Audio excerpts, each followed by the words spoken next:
The swords in rock monument in Hafrsfjord, near Stavanger, Norway, features 3 massive bronze swords standing in solid rock.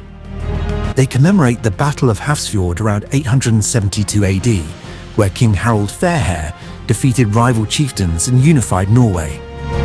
The tallest sword represents Harald, while the smaller ones represent the defeated kings. Set in stone, the swords also symbolize lasting peace.